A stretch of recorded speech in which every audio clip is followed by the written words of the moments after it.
Maybe they've done something, right? Maybe there are other countries, including through the judicial branches, that have done something as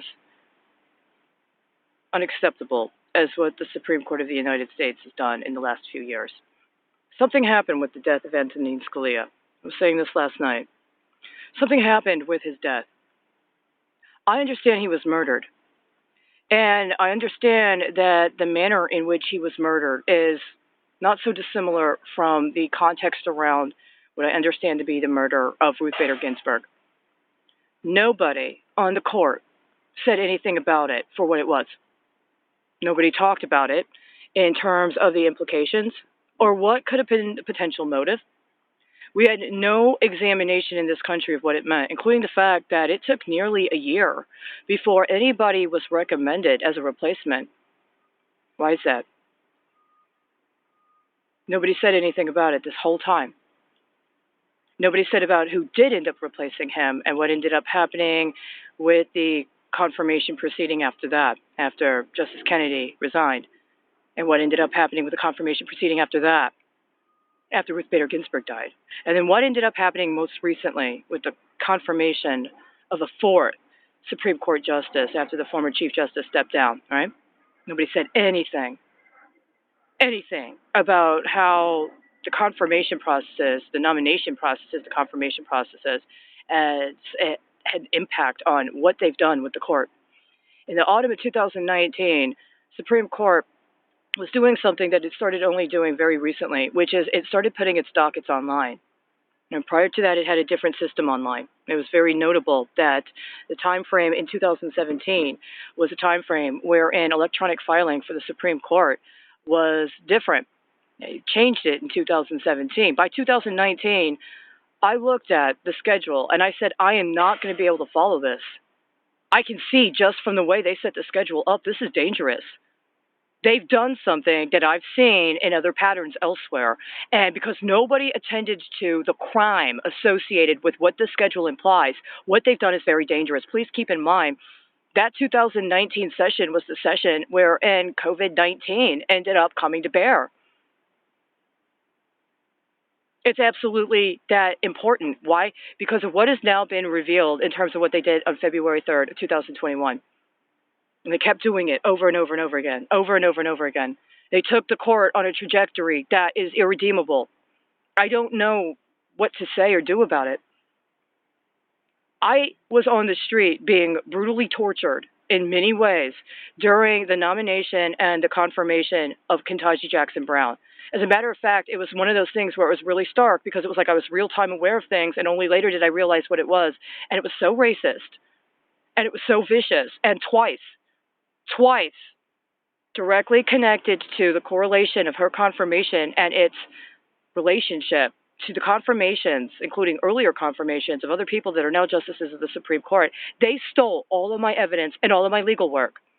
And even though I keep records and I keep on top of things and I do what I need to do, every day I wake up with an understanding that overnight they switched it out. And they did whatever I did the day before, somebody surveilled and they stole, and they assigned it to somebody else, and it literally ends up manifesting in their life. It was literally my work. It was literally what I did. I haven't had anybody to talk to in years. Starting in June, they did something that was really horrible, where they did this process where they were overlapping deals they had set up on me at 5-year intervals when I was a child. It was as if they were trying to make my 10-year-old appear as if she was 15-year-old in order to deliver on deals they set up when I was 5. And I didn't quite understand it at first. But then I ended up tracking it, and I was horrified. My concern is that what they were doing is they were terming out. They were terming out of a 40-year security, and once it turned out, they were going to do what I've seen them do over and over again, which is they set up some deal on me, and they use it to set up scenarios, and then they eliminate me, and they multiply it. And they end up applying it on a bunch of levels with different people. This is part of the 26ers, right? A scam I've seen, where now I've been able to actually track the specific treasury note it's connected to, where quarterly they deploy a number of middle-aged white women to the street at the same time. But you only see them for maybe a couple of weeks at most. And then they disappear, and within 3 months, another round shows up. I have been saying that I was concerned that they were doing it more recently. As a matter of fact, right now is around the time that they would be setting it up to deliver on it. And I've seen some changes that have been happening in the last 2 weeks along those lines. It makes sense. It's the same thing they did each quarter before. It's the same thing they did to me last year. And part of what I also noticed when I was going through the Treasury notes is that they would do short terms, and the short terms would come due, but somebody took out an extra year. Somebody took out some sort of extra year of credit on me. So it was as if they were backdating and overwriting what had happened the year before after they'd been spying on me when I was on the streets and stealing my stuff, including when they surveilled me at the library or wherever I ended up going. In June and July, it got really horrible. There were times where my understanding is somebody had scheduled for my bones to be broken. I heard them. I actually heard them. They were angry. They kept doing things where they were directing sonic weapons at me with the intent to break my bones because they wanted me to go to the hospital and they wanted me to disappear, like permanently disappear, like die. Somehow, if I went to the hospital, they were going to contrive to make it appear that something had happened, like I died of COVID. Now, they didn't end up breaking my bones, right? But what did end up happening is I was in excruciating pain for most of June and July, and I would have these fits that I hadn't had for a while where I would wake up or I would experience something where it's like they're attacking me as a little 5-year-old or a little 10-year-old girl. And it hurts. And it's really, really bad, and it's really horribly, horribly pornographic, like violently pornographic. And somehow somebody has some expectation. By now, I was supposed to learn that when they target me in the mindset of a prepubescent child, I mean, they don't even want me to have pubic hair. And they want me to engage in these scenarios where I'm entertaining somebody or I'm helping somebody because they're lonely. And they say really like nasty things, but also sadistic things that are like psyops. And it's like they're tormenting me and they're tormenting the memory of me when I was like a 5 and 10-year-old girl. And the thing is, they bring up very specific things that happened when I was those ages as if they cut deals on them for a long-term deal. And they're still working those deals they cut on things they did when they spied on me when I was a little kid. And my concern is that what they were going to do is they were going to replicate this. They were going to do it to other people. Then I found this. Thursday, September 8th. On September 8th, John Cornyn, so-called senator of Texas, proposed a bill having to do with reacquisition of military hardware. I've read the bill. It's horrible. It's a horrible bill. He proposed it on September 8th. What is the front page headline of the city where he has his main office? Coronavirus. 2% under 5 are vaccinated. Officials say disinformation fear keep parents from inoculating youngest kids. Do you know what 2% means in the Texas Constitution when it comes to homestead? This is absolutely 100% strategic, and it's the most disgraceful and disgusting thing I've ever fucking heard. That's literally what it is. Those are the 5-year-olds that they were raping in June and July. Those are the 5-year-olds they were raping in June and July. And the thing is, what they want is they want to take the characterization of me when I was a 5-year-old, which is white skin with freckles, by the way, that I don't have anymore, and blue eyes and blonde hair, but they want it to be a different demographic. And they get pissed at me because I'm supposed to seed. I'm supposed to seed or I'm supposed to divest. And then when I divest, it's kind of like one of these things where, well, that's not what we want. We don't want her to be crying. We don't want her to see it that way. Somehow they have some ideation that they're supposed to be able to program young girls to feel happy and joyful about being put into hypersexualized scenarios with much, much older men. And the problem that they have with me is that I was supposed to have already given this up. I was supposed to have already accepted my 10-year-old 5 years ago. And so by now, that 10-year-old would be 15.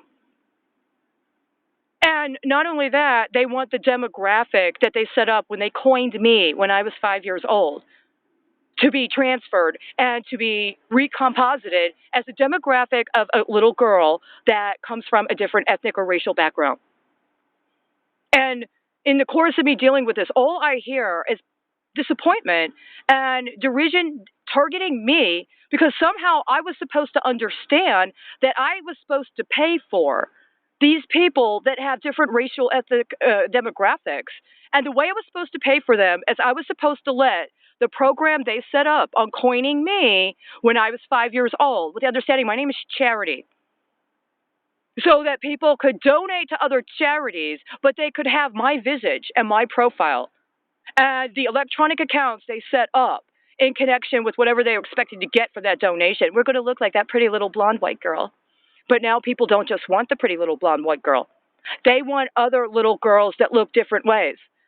And I'm supposed to let it go. I'm supposed to divest. And the worst part is that part of this torment involves women, other women, some of whom are older than me.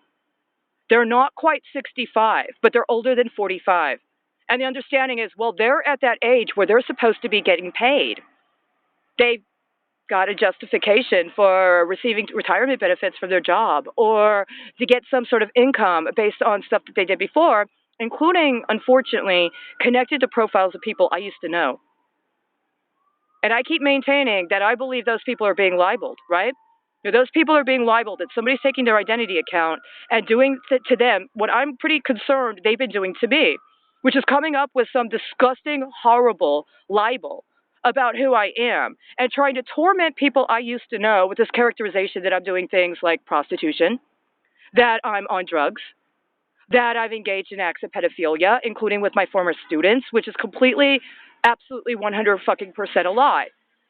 And then they keep doing this Jewish thing, which is really fucked up because I never knew what my actual family history was. I never did any genealogical research.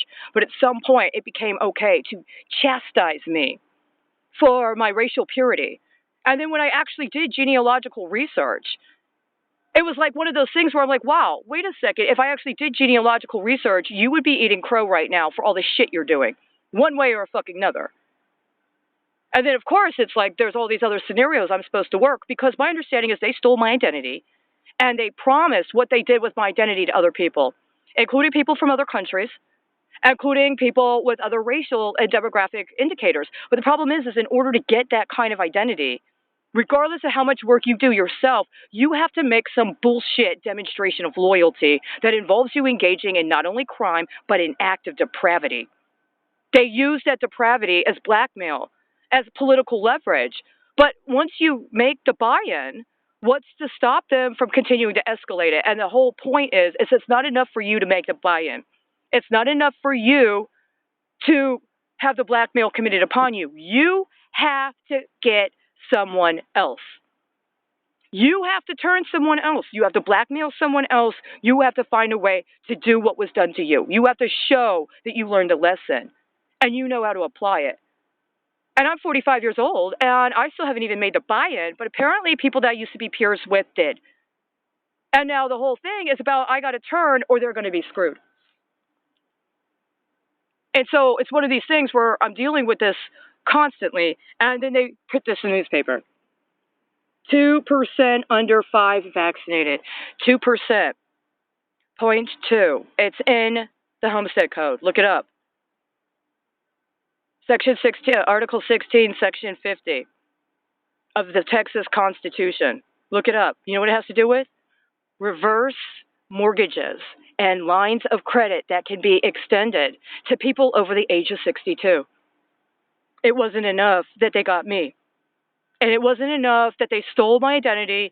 And in the course of doing that, they stole things that would have been associated with me and people I used to know, including children I used to teach. And I've had to hear these accusations about how they got my children, meaning my students. And they've been trafficking my students. And part of the way they've been doing that is by sending them pornography of me that they made.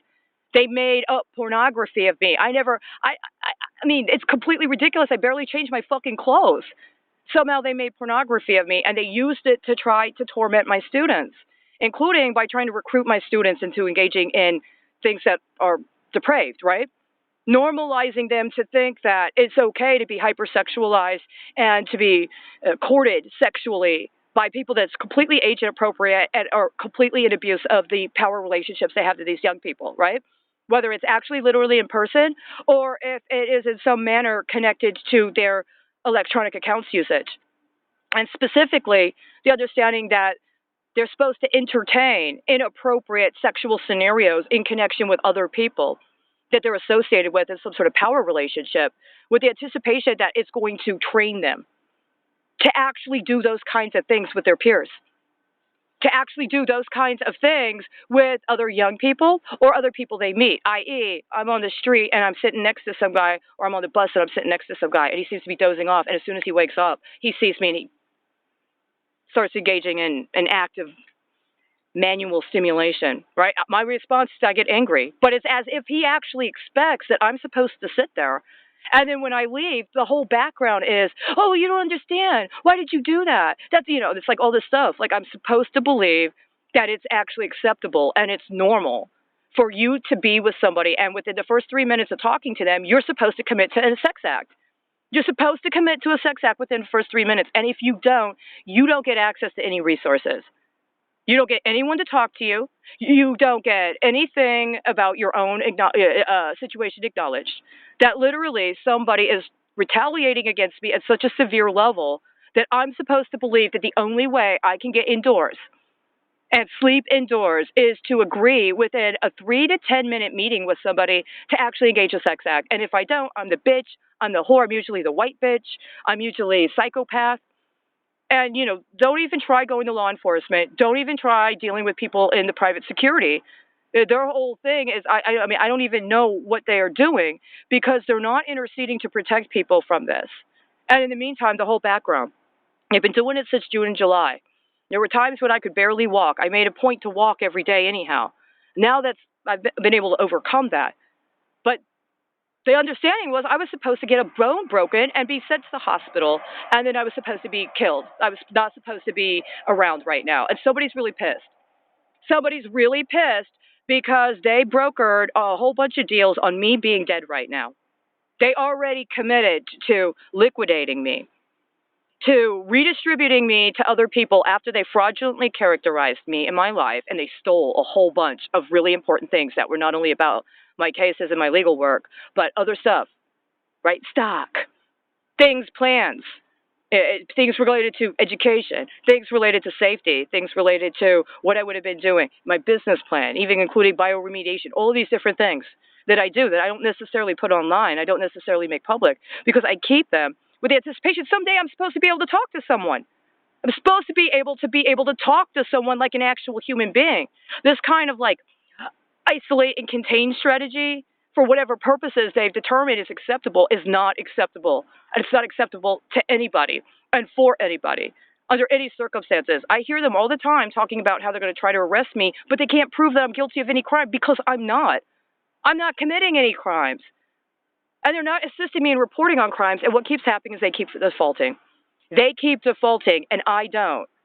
And they've isolated me so I don't get any income, even verbal income. Even the kind of income they consider income as part of the crypto economy. If anybody talks to me, it's about drugs or it's about obscene sex acts. So I have to self-generate. I have to talk to myself. And in the course of talking to myself, I don't default. I keep track of my shit. I'm on top of my shit. But then they spy on me, and then overnight they steal it, and they reascribe it to somebody else. And it's getting more brutal. It's getting more brutal, and it's getting more inane. How am I supposed to respond in a course of constantly being bombarded with nothing more than subverbal communications, talking about how they're upset at me and that they're begging me, that they're pleading with me, or they're angry at me because I was supposed to do things that were not only illegal, but were completely depraved. I don't understand who thinks it's okay to characterize somebody as a teenager and expect for them to engage in acts of prostitution or expect for them to engage in acts of drug abuse. And then when you say, no, I don't do drugs, no, I don't engage prostitution, they get angry and they threaten you, including with death, for not engaging acts of prostitution and not engaging in drug use. This is literally what they've been doing. And in the course of that, somebody defaulted on a 40-year deal they set up on coining me when I was a little girl. I got to say something right now. If you're a person of color and you're upset because at some point you had to be in a situation where you were witness to the financial exploitation of a little blonde girl, and you got sick of people making a big deal about little blonde girls when they weren't making the same big deal about girls of color, why didn't you fucking do something about what they're doing to girls of color? Who thought it was acceptable to try to set up a regime where girls of color are supposed to be entrained in how to be nicer and sweeter and more coy and cunning when it comes to being sexually and financially exploited? Because that's all I've seen. That it's not about culture, it's about conditioning. And the white bitches just got too much attitude. You know, there's actually legal precedent for it. If you actually look at the laws in Virginia going back, it's actually horrible. The way they leverage the enslavement of white women as a way to keep black people in line. And that's what Texas has been doing for 5 years, but nobody will acknowledge it. Nobody will acknowledge it because it's as if somehow I'm supposed to be redistributed after I'm liquidated to fill some sort of exception that they've allowed to be made, with the understanding that nobody is going to speak up on my behalf and nobody's going to support me. And so all of this existential crap about what my background is, about what my lineage is, well, it only makes sense from the perspective of them using me for bio products, right? Biologics, but also biological weapons. And so the contestation around the constant struggle to prove I'm not really a Jew is to get me to agree that anything I have that might be genetically indicated as Jewish in somebody's effort to genotype people as Jewish, I would be willing to allow for them to eliminate from my actual DNA. And part of the way I'm supposed to do that is I'm supposed to allow for them to contrive this fight where somehow Christian me is in contestation with Jewish me. And I'm supposed to let them kill the Jew. That's what Omicron was about. Nobody admitted what Omicron was about. That's what the so-called Omicron variant was about. And the problem is in my understanding, it wasn't actually somebody that would have been identified as Jewish, but it was somebody who was honored by somebody who was Jewish. And see, that's the point too. It's not just the Jew in you, it's the Jews you know. And the way it ends up translating and the way it ends up rotating is absolutely horrible, because at the end of the day, we got to deal with this disgusting reality that at some point somebody tried to pay off other groups of people who had been tortured, the men, among other groups of people who had been tortured first, by offering them children, select children that had been specifically chosen as the kind of offering, as the tax payment to placate them. And then at some point, the women in their community were supposed to be availed of whatever were supposed to be the advantages that were left for women of the same kind of archetype, but that weren't the ones that were chosen to be liquidated and were not the ones that were chosen to literally be enslaved as part of these deals they set up. And it transcends Christian and Jewish, and it transcends black and white. And now we're at this point where it's been 40 years down the road, and my understanding is it was a 40-year deal. It was a 40-year deal, and the thing is, the 40-year term is expired. The 40-year term has expired, and they expected me to be dead, and I'm not. And here's the thing. I got to let you know, I'm never, ever fucking going to agree to this. Nobody told me this happened to me. They told me other things comparable happened to other people. I've been in resistance against this my entire fucking life. I'm sorry if you used to know me, or even if you didn't, and you agreed because of what you were subjected to, that you would concede, especially if you agreed to concede by disappearing me so you could be availed of the horrible things that were set up. People being libeled, people being slandered, people being sexually tortured and terrorized is not the kind of thing you fucking cut a deal for yourself on. I wouldn't do that to anybody else. If they're a sex predator or if they're somebody that actually has malevolent intent, I would have stood beside you. Even on my own, I would have stood beside you. But there's no justification for saying me or anybody else is supposed to be made some token exemplar where they're supposed to sacrifice their life under some complete bastardization, whatever they want to say is Christendom, and accept that they're just supposed to surrender and they're just supposed to let their entire livelihood die under the auspices it's going to save somebody else. Because what have I also seen? It hasn't saved anybody. All it's done is aided and abetted a justification for trying to compel more and more people to do that. And it seems that they're trying to raise generations of people that don't understand they have the right to say no.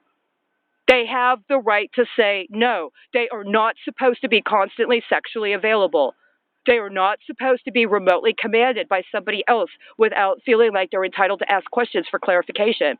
They're not supposed to be automatically signed up for contract relationships when they don't understand the terms of the contract.